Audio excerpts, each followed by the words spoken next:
A continuación, hermanos, tenemos la proclamación de la palabra del Señor, que introduciremos con el texto de la Lectio Divina en 2 Corintios capítulo 5, versículos del 11 al 21.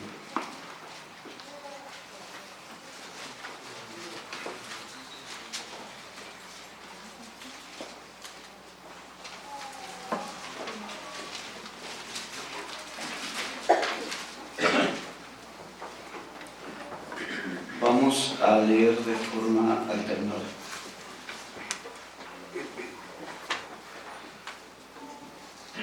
Conociendo pues el temor del Señor, persuadimos a los hombres, pero a Dios le es manifiesto lo que somos, y espero que también lo sea a vuestras conciencias. No nos recomendamos pues otra vez a vosotros, sino os damos ocasión de gloriaros por nosotros, para que tengáis con qué responder a los que se glorían en las apariencias y no en el corazón. Porque si estamos locos es para Dios, y si estamos cuerdos es para vosotros. Porque el amor de Cristo nos constriñe, pensando esto, que si uno murió por todos, luego todos murieron. Y por todos murió, para que los que viven ya no vivan para sí, sino para aquel que murió y resucitó por ellos. De manera que nosotros de aquí en adelante a nadie conocemos según la carne, y aun así a Cristo conocimos según la carne, ya no lo conocemos así. De modo que si alguno está en Cristo, nueva criatura es. Las cosas viejas pasaron, he aquí todas son hechas nuevas. Y todo esto proviene de Dios, quien nos reconcilió consigo mismo por Cristo y nos dio el ministerio de la reconciliación.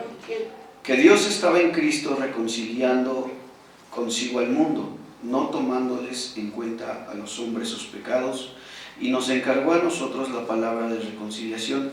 Así que somos embajadores en nombre de Cristo, como si Dios rogase por medio de nosotros. Os rogamos en nombre de Cristo, reconciliaos con Dios. Al que no conoció pecado, por nosotros lo hizo pecado, para que nosotros fuésemos hechos justicia de Dios en él. Amén. En respuesta a esta lectura, cantemos el himno número 229.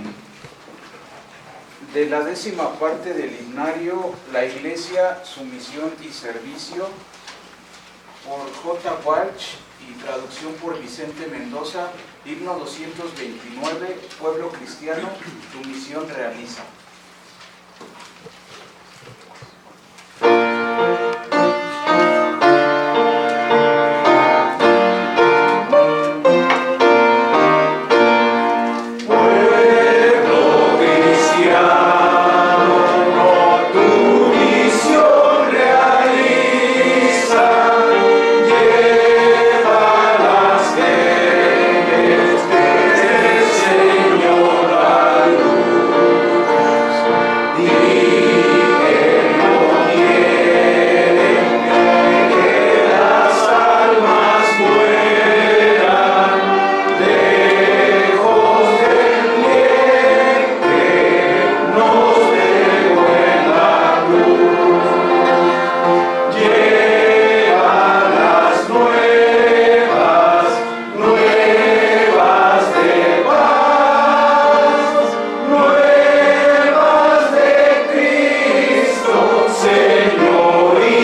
Hoy el título del mensaje es La manifestación de los hijos de Dios.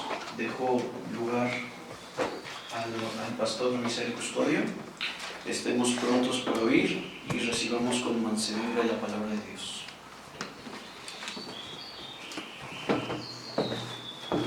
Así como estamos, hermanos, buscamos la escritura y vamos a buscar en el libro de Romanos capítulo 8. Romanos capítulo 8, para que leamos una porción solamente de este capítulo. Leamos los versículos 19 al 22.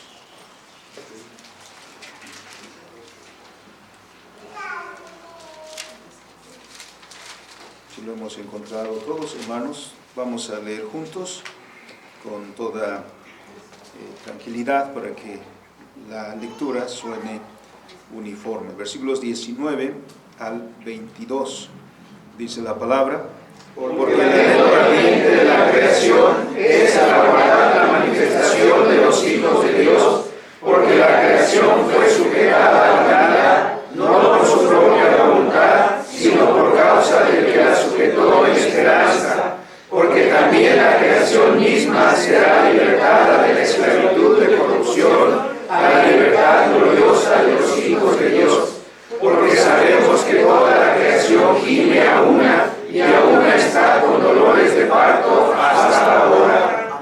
Amén. Bendito y soberano Dios, te damos gracias porque has sido, Señor, bueno con nosotros. No has dejado, Señor, a tu pueblo sin tu palabra. No has guardado silencio, Señor, para nosotros. Y eso debemos aquilatarlo, Señor. Has tenido misericordia, has tenido amor para con nosotros, que a tu pueblo, Señor, le das la manifestación de tu voluntad para provecho, para edificación. Así sea, Padre, cumpla tu palabra, su propósito en nosotros. Por Cristo nuestro Señor oramos. Amén. Amén. Tomen sus lugares, amados hermanos. Damos gracias a Dios por darnos la oportunidad, hermanos, de estar reunidos como lo estamos, como pueblo del Señor, siendo este un resultado de la misericordia del Señor. Siempre recordamos que nuestro ser como iglesia no nos pertenece a nosotros. No es que nosotros seamos tan buenos que deseemos o hayamos deseado con todo nuestro corazón estar reunidos, ser parte de la iglesia del Señor, sino que ha sido completamente una obra de gracia, completamente una obra del Señor para nosotros. Así nos concentramos en la palabra que el Señor ha dejado para que nos sea de instrucción, de enseñanza, de consolación y de fortaleza también. Después de las celebraciones que hemos tenido, hermanos, en los meses previos, desde finales de noviembre, con el inicio de Adviento, todo el mes de diciembre, y las celebraciones que nos han ocupado también en este mes de enero, que rapidísimo ya se termina esta semana. Hemos estado celebrando las grandes maravillas del Señor. En el programa de predicación retomamos el tema que hemos estado estudiando, que es el libro a los Romanos, con la exposición de la doctrina cristiana que conforma la base de nuestra cosmovisión. Para eso se ha dado esta escritura, y siendo el libro mismo a los Romanos un libro muy doctrinal, el más doctrinal de todas las epístolas paulinas, siendo una exposición preciosa de la doctrina cristiana. Y nos quedamos la última vez precisamente en este capítulo que nos ocupa también hoy, que es el capítulo 8 del libro a los Romanos. En este punto particularmente del versículo 19, porque el anhelo ardiente de la creación es el aguardar la manifestación de los hijos de Dios. El apóstol Pablo, en la exposición de la doctrina en este libro, en primer lugar ha enfatizado cuál es el propósito y el anhelo de él también de, si el Señor lo permite, visitar a los hermanos de Roma, a la iglesia de Roma. Y ha dicho que el propósito es predicar el Evangelio. El Evangelio para el cual lo llamó el Señor como apóstol, es decir, para que fuera enviado a predicar a las naciones. Así como el apóstol Pedro es recordado como el apóstol a los judíos, recordamos al apóstol Pablo como el apóstol a los gentiles. El propósito entonces para el que fue llamado fue para predicar el Evangelio. Y ha comenzado la exposición porque el Evangelio tiene que ser contextualizado y la predicación del mismo, por supuesto. Es decir, ¿por qué hay que predicar el Evangelio? ¿Cuál es la razón para predicar el Evangelio y que ocupe esa centralidad en la predicación de la iglesia? El apóstol Pablo nos ha llevado en primer lugar a considerar la creación y de qué manera en las Escrituras miramos que Dios hizo todas las cosas buenas. Todo lo creó el Señor bueno, de manera que expresa su deleite en la obra de sus manos. Nada hay malo en ella, sino que Dios muestra, y Pablo lo recuerda en el capítulo 1, versículo 20, diciendo que la creación revela su eterno poder y deidad. Así que ningún ser humano puede pretextar ignorancia. Lo que sí puede decir es que la creación solo manifiesta la existencia de Dios y de su poder y su deidad, pero lo que no nos dice es cómo invocarle, cómo adorarle. En ese punto la palabra direccional es la que toma su lugar para dirigirnos a Él. También el apóstol Pablo ha mencionado la caída y sus consecuencias. Ha mencionado que aunque Dios creó al hombre y lo llamó a vivir en comunión con Él, el hombre no le reconoció, no le dio su lugar. Se rebeló contra su Creador, se envaneció en sus razonamientos y su corazón fue entenebrecido. Eso, a partir de ese punto, dejó sus profundas consecuencias en la vida de la humanidad. Que escuchamos a la humanidad gimiendo precisamente en medio de guerras, de pobreza, de injusticias, de abusos, de racismo, de clasismos y muchos males que aquejan a la humanidad, aunado a las enfermedades, a los padecimientos físicos, emocionales. El ser humano ha cosechado el fruto de su rebeldía contra Dios. Y dice el apóstol Pablo en Romanos 1, la humanidad estando atestada de toda injusticia. Pero no solo ha escrito el apóstol Pablo para darnos este triste diagnóstico, sino para señalarnos en ese contexto precisamente cuál es la solución. Y enseñándonos que la solución no está en nosotros, sino que la solución la da Dios mismo. Pues habiendo Dios amado a la obra de sus manos, también obra para la restauración. De ahí que conocemos a nuestro Dios no solo como el creador de todas las cosas, sino también como el recreador de todas las cosas. Por eso el apóstol Pablo, en este inicio del capítulo 8, ha instado entonces a los que han sido reconciliados en Cristo Jesús a que ya no vivan más en conformidad con la carne, es decir, en pecado, en rebeldía, sino que ahora toca vivir en conformidad con el Espíritu, es decir, ser dirigidos por la palabra de Dios, honrando y dando gloria al Creador y Salvador nuestro. Ser cristiano significa un cambio de paradigma para la vida. Es un cambio en el corazón que ha de expresarse en la vivencia cotidiana de todos los asuntos de la vida. ¿Por qué? Porque los hijos de Dios, de los cuales hablamos la última vez, tienen un lugar desde el principio, y la redención significa la reinstalación a ese lugar dentro del contexto de la creación. Por eso es que la creación no está al margen de la redención, sino aquí el apóstol Pablo dice que la esperanza de la creación es la presentación de la humanidad redimida. Es decir, la iglesia no se exime de la creación, sino la iglesia está siendo llamada para ser de bendición a la creación. Y este es el punto que queremos, hermanos, explicar en esta ocasión. Dice el himno que acabamos de entonar en la primera estrofa y la primera línea: pueblo cristiano, tu misión realiza. Ok, perfecto. Pero, ¿cuál es la misión? ¿Qué misión nos ha dado el Señor para que lo cumplamos? Porque necesitamos saber cuál es esa misión. De otra manera, no sabemos a dónde vamos. No sabemos qué es lo que pide el Señor de nosotros. No sabemos cuál es el objetivo al cual debemos llegar. Y eso es muy importante. ¿Salvos para qué? Hemos sido redimidos, gloria a Dios. Somos restaurados a la comunión con el Padre. Bendito sea el Señor. ¿Pero para qué? Debemos entonces, en primer lugar, tener en contexto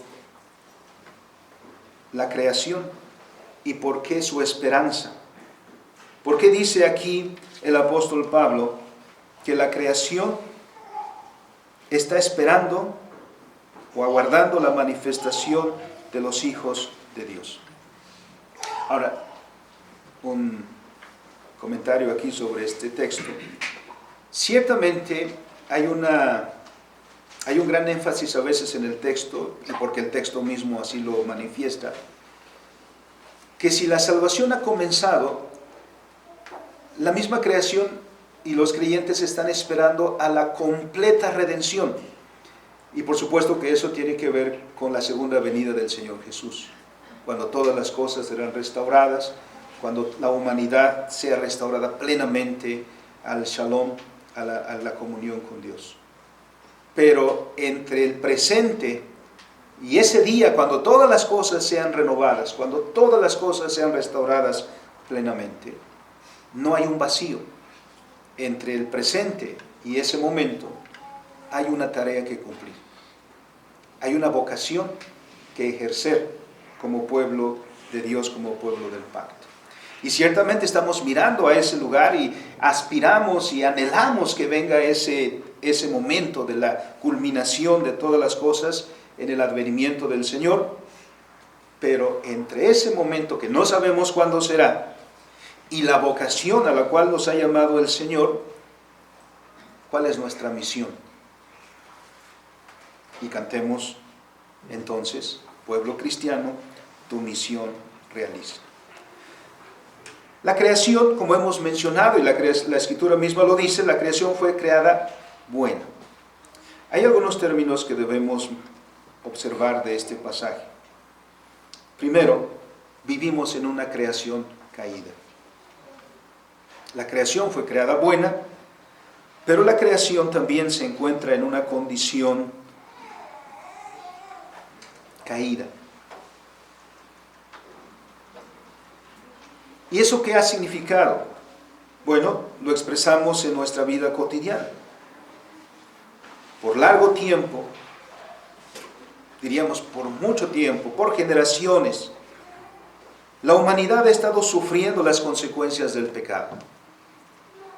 Como hemos mencionado en la confesión del profeta Jeremías, en las lamentaciones del profeta, él recuerda lo que era Jerusalén antes y las ruinas que son Jerusalén ahora, las que él está viendo. Jerusalén es la ciudad de Dios y ahora está a expensas de los enemigos. Han llegado los caldeos, han horadado sus muros, han derribado sus puertas, han entrado, han destruido el templo, han saqueado el templo.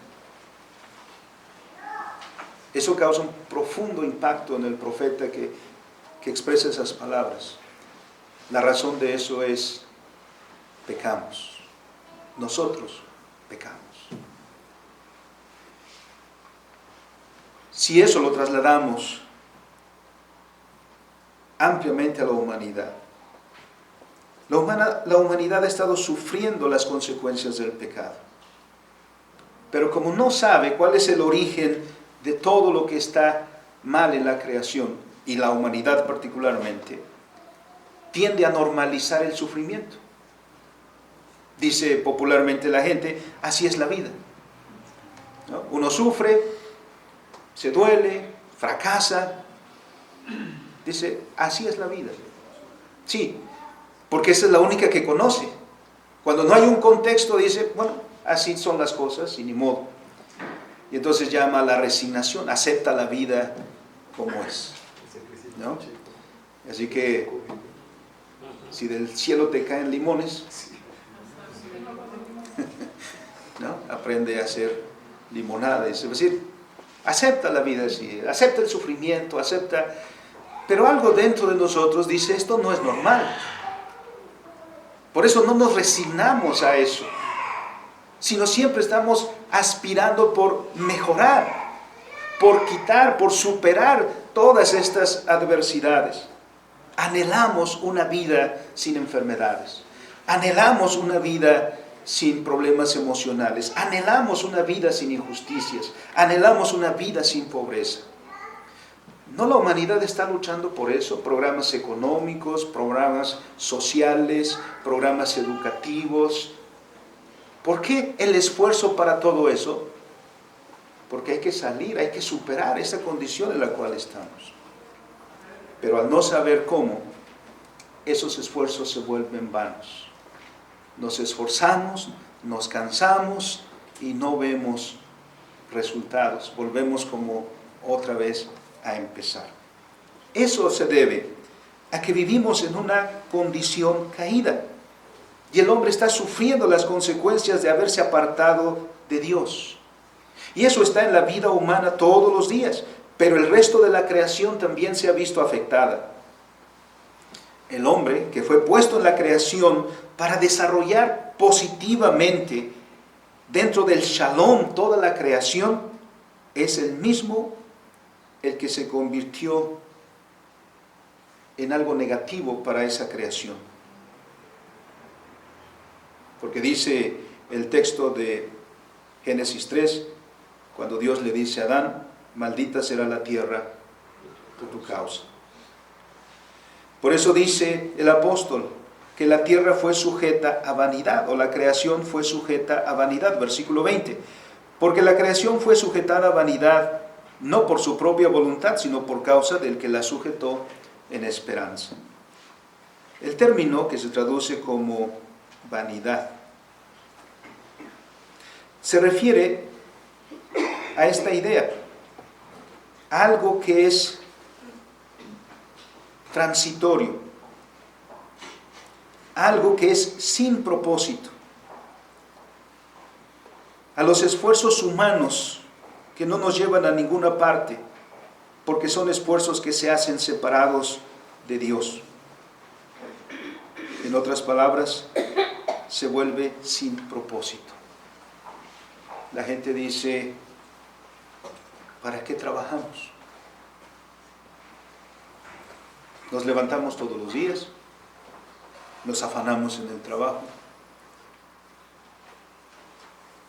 cansa el trabajo, y el fruto de ese trabajo se va como si nada. ¿Qué propósito hay en eso? Y si nos ponemos a pensar detenidamente en eso, ¿cuántos días de nuestra vida nos levantamos así? ¿Cuántos días de nuestra vida nos esforzamos así? ¿Cuántos días de nuestra vida nos cansamos? ¿Y todo para qué? Porque desde que nacemos y hasta que morimos, y aún en ese punto llegamos a decir, no tengo en ellos contentamiento. La vida sin Dios no alcanza su propósito. La vida sin esa comunión, porque el propósito de la vida la da Dios. porque Él la creó. El propósito de la existencia del hombre lo da Dios, porque Dios creó al hombre. Y si el hombre se desliga de Dios, ¿qué conocimiento tendrá del propósito de su existencia? Por eso es que el hombre vive sin saber quién es, manifestando una pérdida completa de propósito en su vida. Pero la creación, esta creación que por el pecado carece de valor, de significado real, particularmente la vida humana, y que resalta el vacío de una vida, de la vida nuestra, no se queda ahí. Es en ese contexto que dice Pablo, la creación anhela la manifestación de los hijos de Dios. El término que usa el apóstol Pablo expresa la sensación de una intensa anticipación o expectativa sincera. Como ejemplo, para expresar esta idea, ¿se acuerdan de Zaqueo?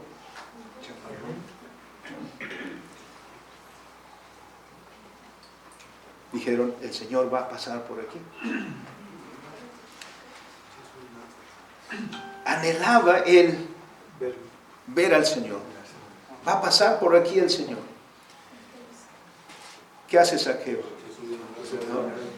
Eso expresa cuánto anhela él mirar, pero por más que se estira todo lo alto que es, no puede mirar más allá de las cabezas de las personas que están adelante, ¿no? Pero aún, bueno, cuando vamos a un desfile y no llegamos temprano porque nos ganan los primeros lugares, aún así estamos estirándonos todo lo que podemos, aunque después nos duele el cuello, ¿no? Por estar ahí tanto estirándonos para ver. Eso es porque hay un anhelo profundo, una espera ansiosa. Zaqueo se subió a un sicómoro, se subió a un árbol, ahí alcanzó la mejor visión y el Señor lo pudo ver también, ahí sabemos el resto de la historia. Bueno, cito este ejemplo, o cito este pasaje como ejemplo, porque entonces la creación también está a la expectativa, y una expectativa ansiosa de algo que está por venir. La misma creación está anhelando, y dice, la manifestación de los hijos de Dios. Cuando alguien está esperando por mucho tiempo que vengan sus artistas favoritos, por ejemplo, ¿no? Hace todo el esfuerzo porque eso se vuelve algo apasionante. Bueno, está algo por suceder, está algo por pasar. Que eso implica que nosotros como cristianos estemos precisamente anhelando, y la creación toda anhelando, esperando aquello que está por suceder.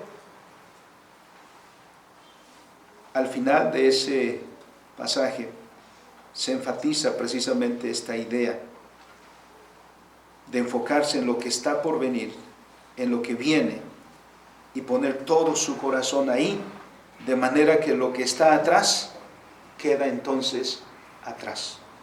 La idea o las palabras que encontramos en el pasaje de 2 Corintios capítulo 5, Pablo dice, las cosas viejas y todas ahora son hechas nuevas. Y finalmente el término manifestación. El término que usa el apóstol Pablo es apocalipsis. En su raíz tiene este término. Ya sabemos por lo que dice el libro que lleva este nombre, lo que quiere decir: descubrir o revelar, que se den a conocer. Si ciertamente este término, por el contexto, hace alusión a la resurrección no solamente debe implicar hacia allá en el futuro, sino también ahora. Porque como ha dicho Pablo en el capítulo 6 sobre todo, nosotros hemos muerto juntamente con Cristo y hemos resucitado juntamente con Cristo. Entonces, siendo nosotros resucitados, ¿qué es entonces lo que debemos hacer? Porque ¿para qué nos ha resucitado el Señor y nos ha llamado a una misión? Si tomamos entonces todo esto en cuenta, el pecado del hombre trajo graves consecuencias para la creación. Por consecuencia, la restauración del hombre también traerá grandes consecuencias para la creación, porque la restauración de la creación comienza por la restauración de aquel que fue puesto para administrarla como siervo de Dios. Y aquí entonces es donde entran los hijos de Dios. No podemos hablar de la salvación del hombre sin tener en cuenta el contexto de la creación.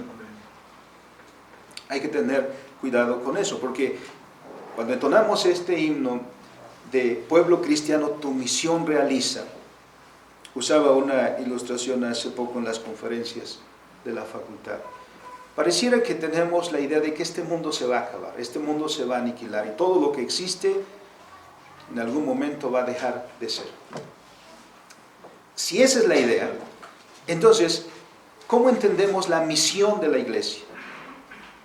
Pues como un llamado de alarma, ¿no? Y la iglesia suena como si fuera un barco salvavidas. Y le dijera, mira, todo se va a acabar, entonces vengan, súbanse aquí para que se salven, porque todo esto se va a destruir y entonces yo los llevo a un lugar a salvo. Esa es una visión del Evangelio y de la salvación escapista. Lo que buscamos es algún día ya no estar aquí. O la esperanza se convierte en que algún día ya no estaremos aquí y ya no seremos parte de esta creación. Pero ese no es el contexto. Estamos olvidando la manera en que Dios creó todas las cosas. Tenemos que tomar en cuenta Génesis 2. El hombre fue creado para vivir en esta creación, para ejercer su servicio de obediencia a Dios en este contexto. Y si la miseria del hombre, o si el pecado del hombre trajo consecuencias para la creación, fue por ese vínculo tan estrecho que hay entre el hombre y la creación. Si entonces la salvación es la salvación del hombre, implica también la restauración de todo lo demás. Porque no podemos hablar de la salvación sin tener en cuenta toda la creación, lo que significa y lo que abarca. No se puede dejar fuera de esta cuestión el contexto de Génesis, porque precisamente fue lo que sucedió en Génesis 3 lo que trajo terribles consecuencias para el resto de la creación. Si la desobediencia del hombre significó lo que dice el capítulo 3, que la creación haya sido sujeta a vanidad, entonces la reconciliación del hombre con Dios significarán buenas noticias para toda la creación. Así que debemos tomar ese contexto en cuenta, porque es en ese contexto donde encontraremos el significado correcto de lo que es el Evangelio. El Evangelio se define simple y sencillamente como buenas noticias. Pero, ¿cuáles son las buenas noticias? Las buenas noticias no es que hay un cielo. Las buenas noticias es que Dios está obrando redención aquí y ahora. Que Dios está restaurando en Cristo todas las cosas. Por eso el Evangelio se centra en Cristo, en su obra y su significado para todo el cosmos. Ese es el Evangelio. Por eso la piedra angular de la predicación y de la enseñanza de los apóstoles, como dice Efesios 2:20, es Cristo. Porque las buenas noticias se tratan de que Dios está obrando en Cristo y que la obra que Dios está obrando en Cristo impacta a toda la realidad. No es para que huyamos, es para que restauremos. O cuando uno va al médico, hermanos, ¿para qué va? ¿Acaso uno va al médico para decirle, acabe con este virus que está en mí, pero de una vez acabe conmigo mismo, para que se acabe todo? ¿Verdad que no? Precisamente uno va al médico porque uno no quiere morir. Y entonces uno busca al médico para que quite de nosotros aquello que está mal en nosotros, no para que acabe con nosotros. Y tomando esta imagen entonces, ¿qué es lo que está mal en nosotros? Se llama pecado. ¿Y acaso Cristo Jesús vino para destruir todo? ¿O para destruir aquello que está mal? Y restaurarnos entonces, que es a lo que decimos recuperar la salud, ¿no? Cuando ya tomamos el tratamiento y todo está bien, me siento como nuevo. Es decir, hemos recuperado la condición que teníamos antes, porque de eso es lo que se trata. Recuperar la salud es volver a estar como estábamos. Y de hecho la palabra salvación significa salud. Entonces, cuando vino Cristo Jesús, era para destruir el pecado, destruir a Satanás, destruir la muerte. Eso ya está dicho en 1 Corintios 15. Y destruido el virus, y destruido eso que afectó a la creación, al hombre, entonces el hombre es reconciliado con Dios. A partir de su reconciliación con Dios, entonces, somos llamados hijos de Dios. Porque no somos hijos de Dios en la misma condición que es nuestro Señor Jesucristo. Nuestro Señor Jesucristo es hijo de Dios por naturaleza. Él mismo es Dios.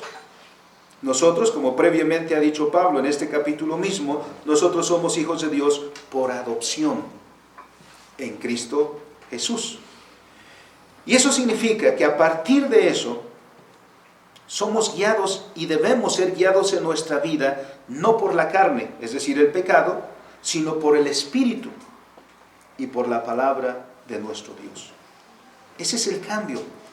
Pero seguimos en la misma tierra, seguimos desempeñando nuestra vida, seguimos en las mismas relaciones de la vida, en las mismas situaciones de la vida. Lo diferente es que hay un cambio radical en el corazón que se traduce en cómo vivimos ahora.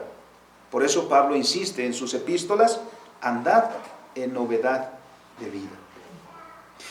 El ser llamados hijos de Dios no es para que huyamos del mundo, no es para que abandonemos la vida, no es para que, como alguien una ocasión me dijo, un pastor, que había un anciano en su iglesia, que un día llegó a su esposa y dice a su esposa, como ya me pienso dedicar ahora de pleno a servir al Señor, pues me voy a ir de la casa.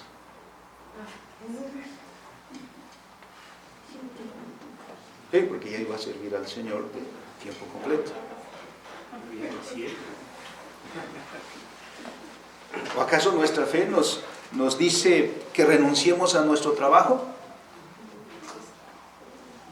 A menos que tu trabajo sea de los que venden la hierbita de la risa, ¿no? Ahí sí no puede haber una restauración.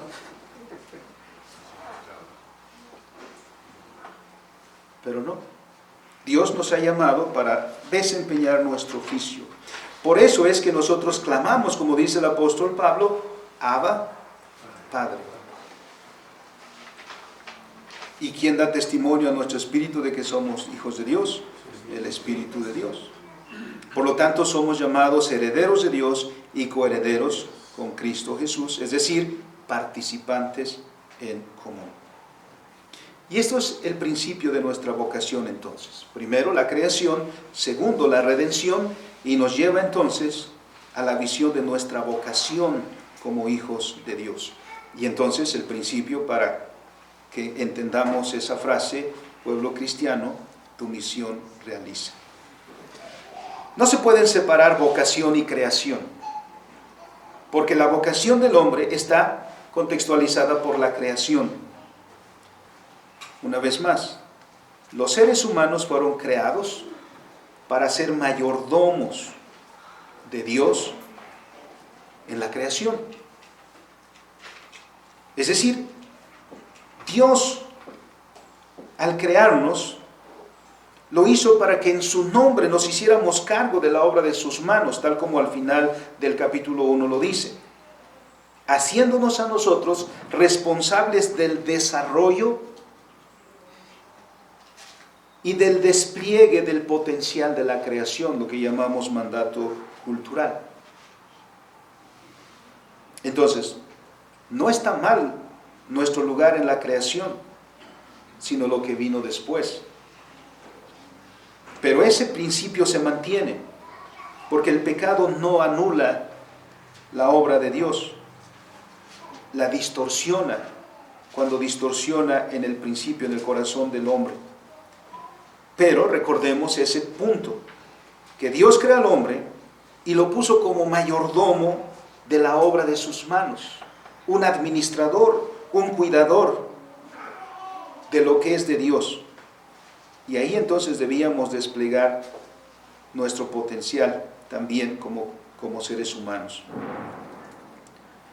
Es por eso que en primer lugar el cristiano ve a la creación y considera la creación de Dios que debe ser amada y apreciada, porque es de Dios.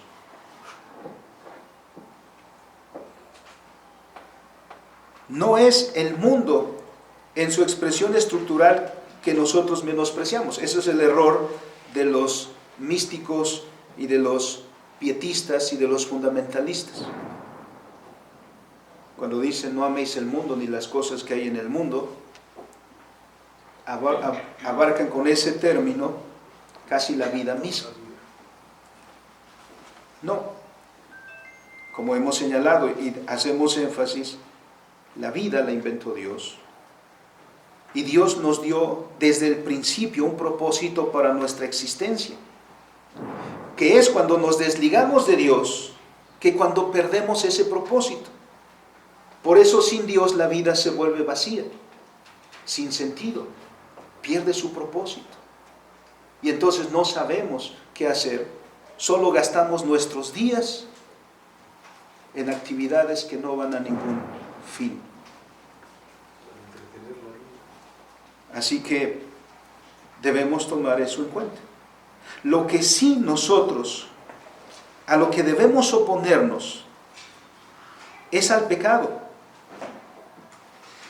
A todo aquello que se opone al gobierno de Dios, eso debe ser resistido. Es en ese sentido que también la Biblia usa la palabra mundo.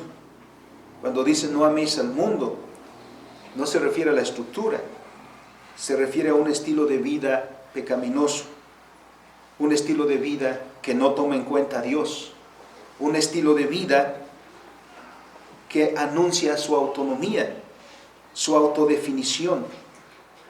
Eso es lo que rechazamos.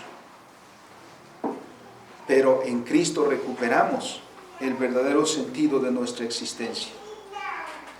Por eso, habiendo sido nosotros establecidos como mayordomos y por el pecado convertidos en malos mayordomos, pero en cualquiera sea la conducción, mayordomos, la redención viene entonces como una restauración de la mayordomía nuestra, porque la redención, que ahora debe ser predicada al mundo entero, es la redención de que todas las cosas puedan ser renovadas y ser restauradas en su intención original. La vida no es así como la vivimos como debiera ser. La vida la vivimos distorsionada a consecuencia de la caída. Pero en Cristo recuperamos nuestra relación con Dios. Somos reinstalados a nuestro ejercicio del oficio de la mayordomía para traer alivio a la vida. ¿Quiénes son los que deberían saber vivir la vida en plenitud? Nosotros.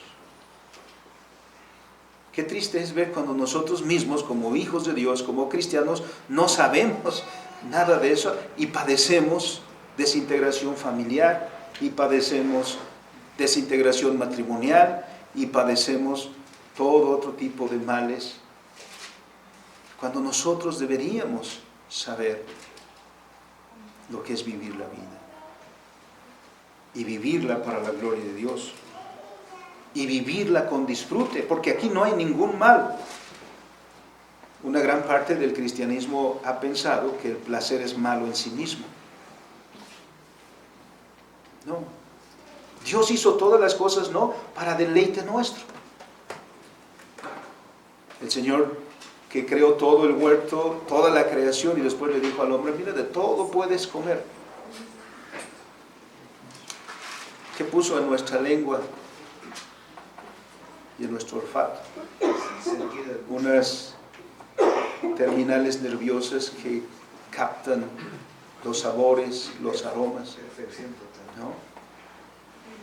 Dios dice, de todo lo que hay en el huerto puedes comer. Imaginemos a Adán y Eva comiendo así, qué delicioso fruto.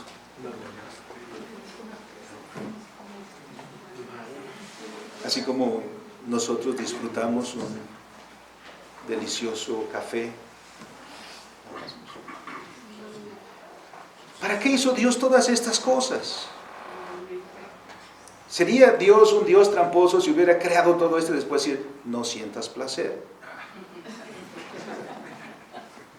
Porque eso es pecado. ¿No? Entonces dijeran los niños, entonces sí, puro brócoli.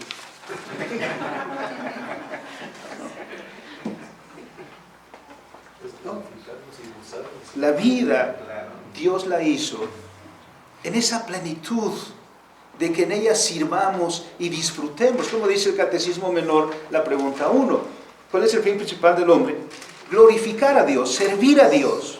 Pero junto con eso, ¿qué viene? Gozar. O ustedes todavía de los hermanos que yendo al trabajo dicen, otra vez.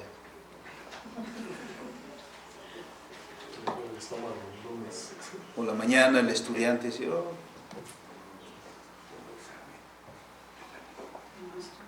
No, el Señor nos ha llamado, ¿por qué? Porque la ruina de la creación son seres humanos que no saben cuál es el propósito de todas las cosas. Aquellos que acceden al poder, ¿qué hacen con el poder?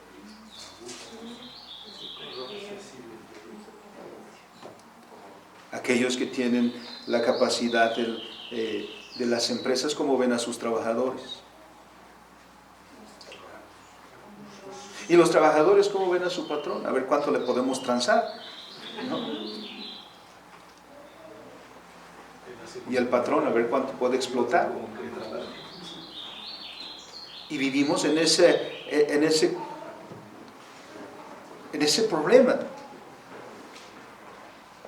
¿Quiénes son los que deben traer alivio? Pero nosotros nos escondemos. Porque sobre pretexto de ser cristianos, hacemos largas jornadas de oración. Ahora, no está mal orar. La oración es parte de nuestra vida. Pero pretextar no cumplir el mandato cultural con orar. Nuestros padres decían, ora et labora. Ora y trabaja. El hermano Herman Bavinck dice, la reforma procede de adentro hacia afuera. El renacimiento de los humanos es completado en el renacimiento de la creación. El reino de Dios es realizado plenamente solo cuando se extiende visiblemente sobre la tierra. Por eso el Señor Jesucristo decía que ¿dónde está el reino de Dios?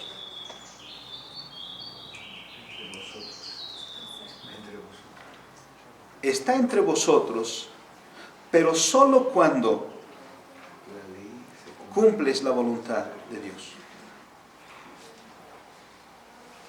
El reino de Dios está en tu matrimonio, si como esposa o esposo te has rendido al señorío de Cristo y ejerces tu oficio para gloria de Dios.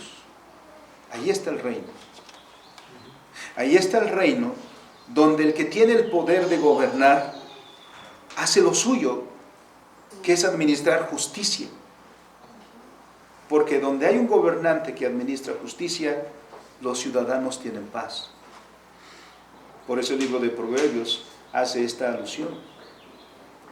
Donde hay justicia, hay paz.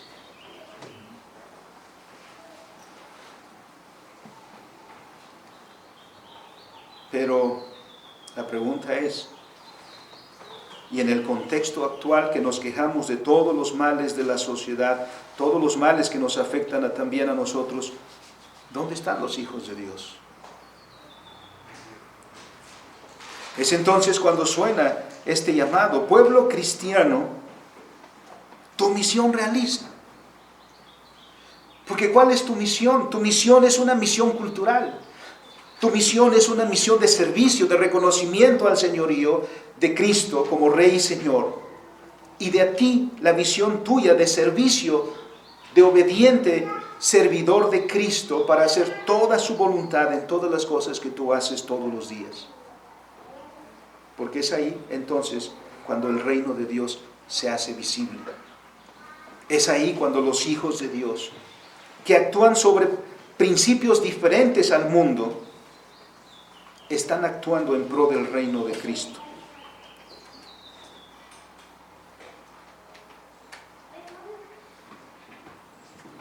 Y es ahí donde hay gozo y disfrute también.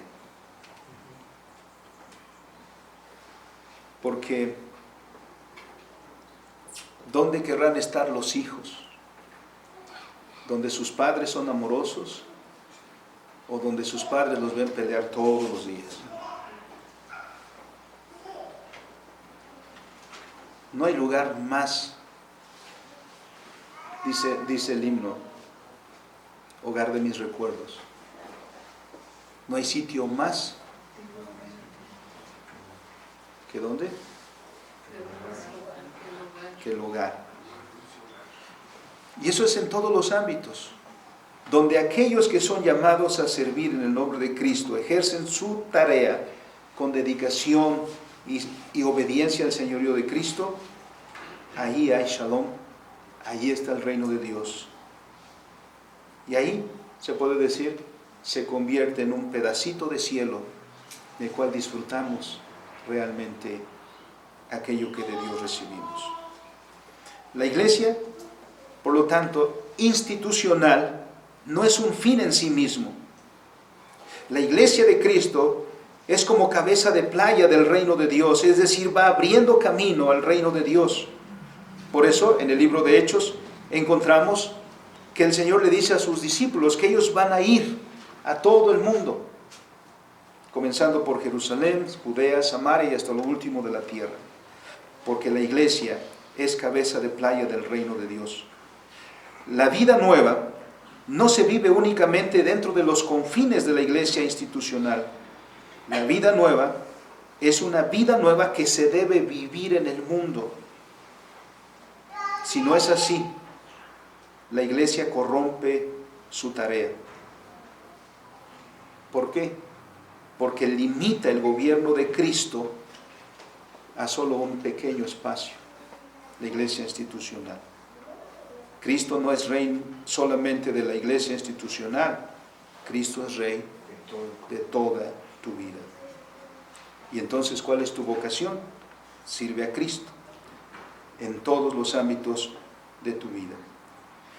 Por eso la centralidad del Evangelio debe ser enfatizado, porque el Evangelio que hemos creído, el Evangelio que se ha predicado por los cristianos, es un Evangelio de la recreación, no del abandono de la creación. El Evangelio que escuchamos en las Escrituras, predicado por los apóstoles, antes por el Señor Jesús, es un Evangelio de la restauración y de la reorientación de todas las cosas. Por eso la creación está esperando, anhelando la manifestación de los hijos de Dios. Entre el presente y el final, entre el tiempo que vivimos y cuando el Señor Jesús regrese, nuestra tarea es trabajar en este ámbito de la restauración y de la reorientación de todas las cosas.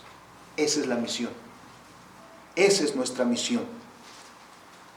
Por eso la creación está esperando que nosotros nos revelemos, nos manifestemos, nos expresemos, digamos, aquí estamos. Porque esas son las buenas nuevas para la creación. La salvación nuestra en Cristo Jesús también tiene consecuencias para el resto de la creación. Si no lo hacemos, ¿qué cuentas le vamos a dar a aquel que nos redimió? Porque para eso es para lo que nos redimió. Por lo tanto, amados hermanos, pensemos seriamente en nuestro corazón el cumplir nuestra vocación, la cual hemos recibido del Señor, restaurado en Cristo, y ha de todavía llegar a la consumación. ¿No anhelan, hermanos, ver la consumación de todas las cosas? Vivamos ahora en ese anhelo, en ese fervor, porque algún día sucederá cuando el Señor venga otra vez. Vamos a orar. Bendito y soberano Señor, te damos gracias porque has sido bueno con nosotros. Y en respuesta, Señor, a tu bondad, a tu misericordia, hemos de responder también en obediencia y en sujeción, Señor, a tu señorío. Permítenos, Señor, entender las implicaciones de la salvación de la cual ahora disfrutamos, no como una salvación abstracta a la que hay que esperar solo hasta el futuro, sino como una realidad presente, como un sello que debe llevar, manifestar nuestra vida en todos sus ámbitos. Porque, Señor Jesucristo, no solo eres Señor de este momento de adoración, de alabanza, eres el Señor de todas las cosas, como dice Colosenses capítulo 1, como es palpable en Apocalipsis capítulo 5, como las mismas palabras, Señor Jesús, tuyas en Mateo 28, 18, toda potestad me es dada en el cielo y en la tierra. Que tu iglesia, Señor, contextualizada por estos principios, atienda a su llamado, atienda a su vocación, porque la creación está esperando la manifestación de tus hijos, que como ciudadanos del reino y anunciadores de las buenas nuevas, van pregonando y haciendo todo lo que tu reino implica. Bendice, Señor, a tu iglesia y haz prosperar su trabajo. Por Cristo Jesús. Amén.